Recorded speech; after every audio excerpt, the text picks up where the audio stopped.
Hello and welcome to the Headache Doctor podcast. I'm Dr. Taves and I'm joined by Dr. Storsbach. And today we're going to talk about eye strain. This is actually a two-part series, which is exciting. This is the first time we've done this. And we're going to talk about the eyes and different aspects of our visual system and how that can play into headaches and migraines. And this episode specifically is going to be on eye strain.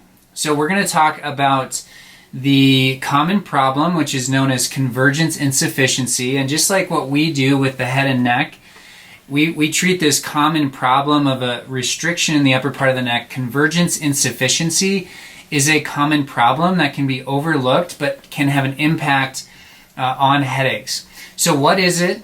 Who gets it? How they get it?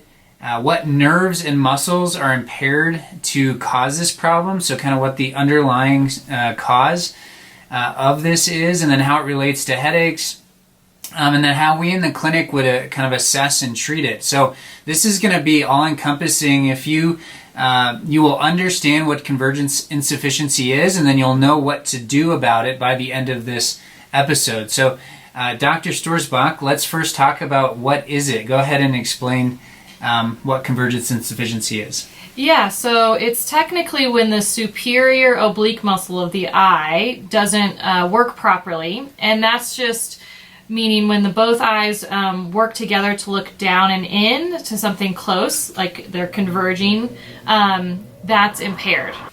So that's when the superior oblique muscle of the eye doesn't work properly. What that muscle does is helps us look down and in or converge on something close to our face. So symptoms of this kind of include that like eye strain, fatigue, uncomfortable eyes, headaches is definitely correlated with this. Difficulty reading, specifically sometimes people say words seem to float on the page, or you might lose your place easily when you're reading, which might cause you to avoid reading altogether, especially in kids. It can create like a double vision effect. People have difficulty concentrating. You might notice you're squinting, rubbing, or closing one eye a lot when you're reading. And one thing we notice as PTs a lot is people will tilt their head just ever so slightly to help one eye work more than the other and decrease that double vision effect. Yeah, so when we think about vision and how our eyes should coordinate and move, that coordination, the eye movement, is typically overlooked. So we have a lot of people that wear glasses are doing that because of visual acuity issues.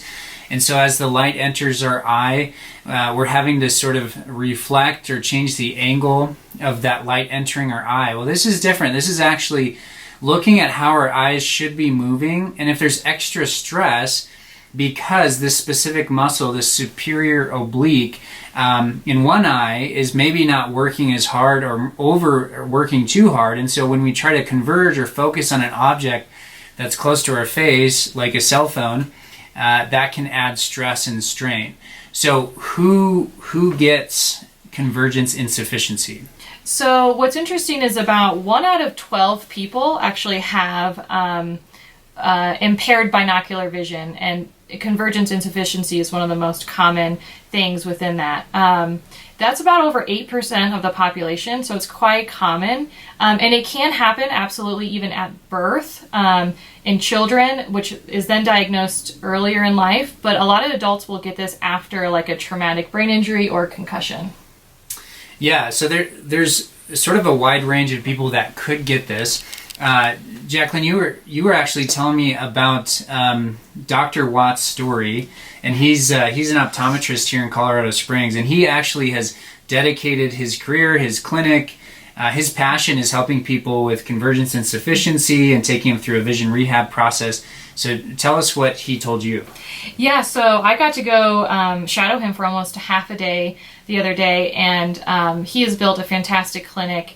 What was interesting about his story is he went through med school and then started to specialize in optometry, and not until that part of his schooling did he even realize that he had convergence insufficiency since he was a kid.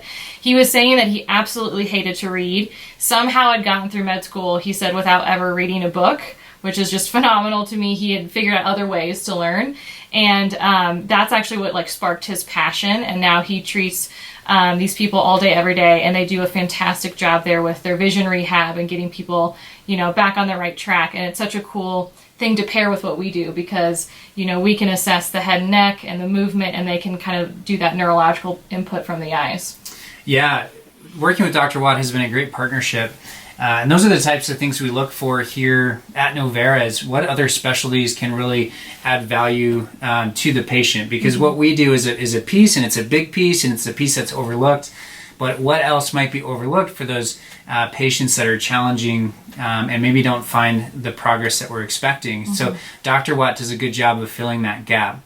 Now let's look at sort of what's the physiology or the anatomy, what's going on to cause this superior oblique muscle to not function the way it should. Yeah, what's happening there? Yeah, so let's kind of jump to actually what's feeding our eyes.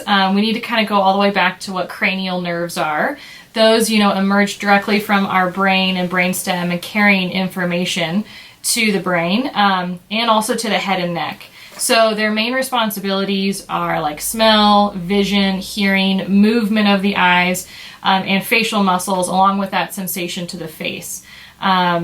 So in relationship specifically to what we're talking about, into headache and facial pain, we'll really focus on just like cranial nerve number 4 and 5. Number 4 is also called the trochlear nerve. So this is the one, its only job is to control the superior oblique muscle, this one that's in charge of this convergence. So it's actually an injury to this that causes this problem. Yeah. So let's talk a little bit about like the muscles of the eye and sort of break down the anatomy of the eye. The eye is actually really fascinating. So there's 6 different eye muscles. 4 of them sort of work in this front to back to allow us to rotate side to side, look up and down. And then we have 2, the inferior and the superior oblique, that are on this oblique plane, so they kind of cause our eyes to rotate in a sense. The superior oblique is really interesting because it kind of loops around this ligament and then attaches into the eyeball, and it causes the eye to kind of dip down and in. And if you have headaches or migraines, you've probably experienced pain in the upper inside corner of your eye. So just below your eyebrow, it's very, very common for patients to kind of push in this area. And what you're actually pushing on is your superior oblique. That's that little muscle that runs through that ligament and then attaches into the eye. And putting pressure on that can be helpful, one, because it sort of desensitizes the area. The pressure that your brain is experiencing from your thumb or your finger is actually a stronger sensation, so it drowns out the pain signal. But that little muscle can also have like a trigger point, just like any other muscle in our body would, because it's stressed out, it's overworked. And so especially if you have that pain just below the eyebrow in the inner portion below that eyebrow bone, that can be an indicator that the superior oblique is an issue. Now, let's dig further into how this relates to someone that might have migraines. We have a study here from 2017. Dr. Storsbach, take us through what that study found. Well, yeah, it was really interesting because it basically stated convergent insufficiency could actually develop because of a migraine. So in patients, with this persistent eye fatigue that also have migraines, the thought is actually the migraine came first and then caused this problem. So it was exciting to me because in theory then, especially for those adults, if you're not born with this, if we can actually, treat the migraine, then we can prevent this from happening. Yeah. So let's talk about, if someone comes to us with headaches or migraines, or you just sitting at home, you can actually evaluate if you have convergence insufficiency relatively well.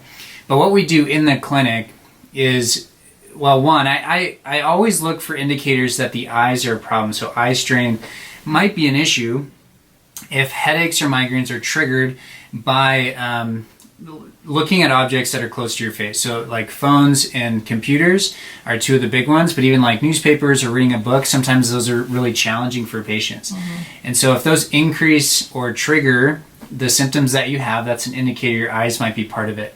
Also, pain behind the eyes or in that superior oblique that I just talked about, in that area, If there's pain around the eyes, I want to make sure that the eyes are working the way they should. And so what we do in the clinic is we'll actually have the patient stare at an object like the end of a pen, and they'll follow that object as we approach kind of the bridge of their nose. So it's almost like we're trying to get them to go cross-eyed, if you can picture that. And as that object gets closer, we're looking at how their eyes are converging, and sometimes we'll see that one of their eyes will kind of fatigue. And when it fatigues, they'll see double. And then we want to know when they see double, and there's actually indicators of if that's within normal range or not. What are those? What's normal range for that test? So normal range is anything under 3 inches, and some studies even say like up to an inch would be optimal. So you have to come all the way up to an inch within the bridge of your nose, and still only then do you start to see double. Yeah, that's really close to your face. Yeah. There's actually, in a lot of patients we see, and I think this is a very common problem because a lot of patients fail this test.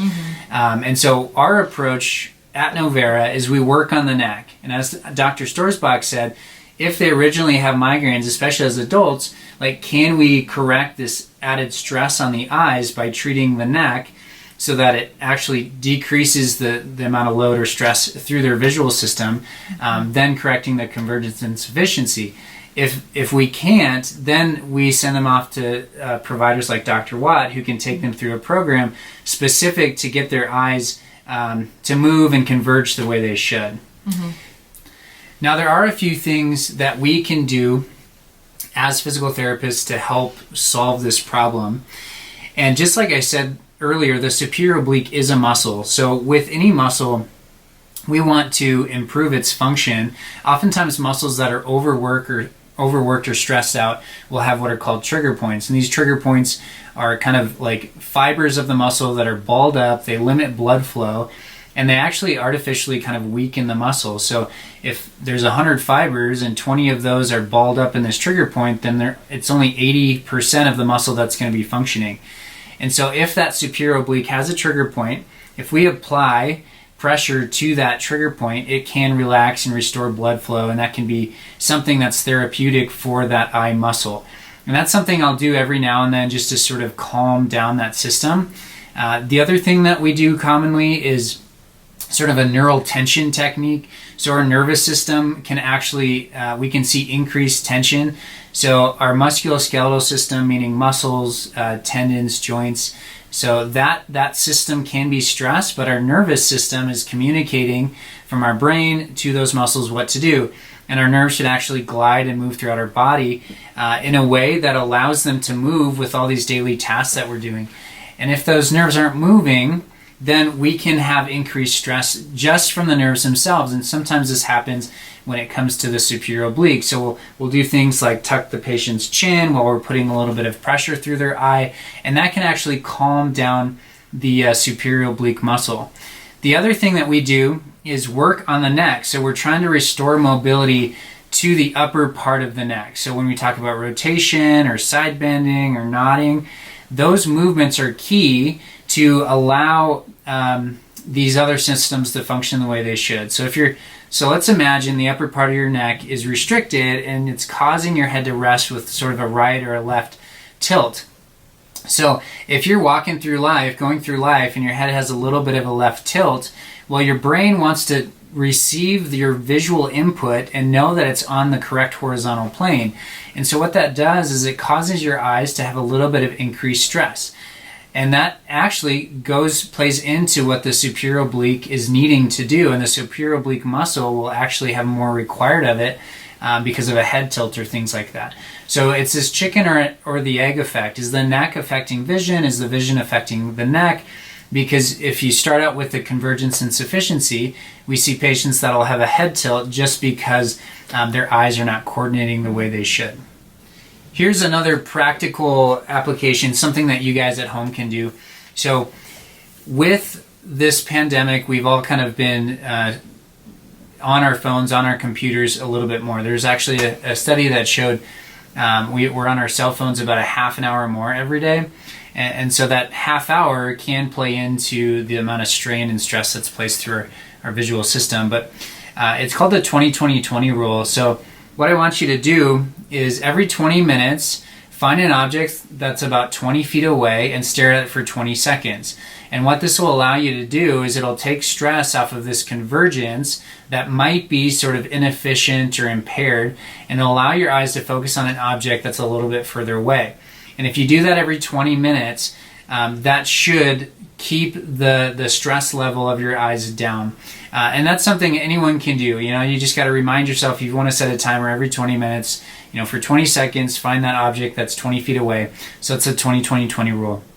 And then if you're someone that is a parent that has a kiddo that's struggling to read or has been getting headaches, or if you're trying to find the right set of glasses because they keep having this pain behind their eyes or they're fatigued, I would suggest you look for an optometrist that specializes in vision therapy, or even reach out to us and we can kind of help navigate that with you.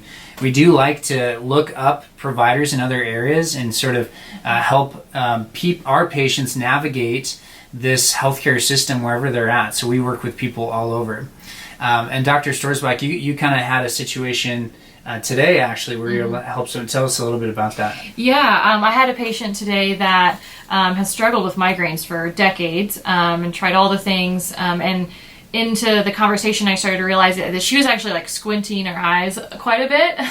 And then I just said, "Are you having some eye strain?" It was a virtual eval, so she was looking at her computer kind of close up, and she was like, "Well, yeah, I've always had this strabismus in my right eye, and I basically just use my left eye for everything. And I used to wear glasses, but I hate to wear glasses, so in high school I took them off. I never put them on again." And I just said, "Well, that's really interesting. We should do this convergence test." And we did the test with her, and her convergence was very impaired, about at least 8 inches or more away from her face. Things started to go double. So immediately I said, "I think you're a perfect candidate for this potential therapy." She was all the way out in New Hampshire. So I looked up providers in her area. I found a great vision therapy place. I emailed it to her, and I think for part of her recovery, that's going to be crucial. Yeah, that's huge. So a few takeaways before we end this one, and you guys can pick up at our next podcast, which will be part 2 of this sort of visual series that we're doing. But a few takeaways. So convergence insufficiency is the problem. That is basically a muscle in the eye that controls the eyeball movements, is sort of stressed, and that stress can lead to headaches. It's connected to migraines. Migraine sufferers oftentimes have this problem. If you have pain behind the eyes, it's definitely something to look into. And do the test where you hold a pen, you look at the back of the pen, you bring it towards your head, and make note of when that goes double, so you can actually test yourself and know, okay, am I within that 3 inches range, or maybe even an inch if you want to push for excel in this test. And then after that, I want you to think 20-20-20 rule. So find every 20 minutes, find an object 20 feet away and stare at it for 20 seconds. And then reach out to us if this is truly something that you want to get fixed, and we'll help guide you through this. Thanks again for listening to the Headache Doctor podcast.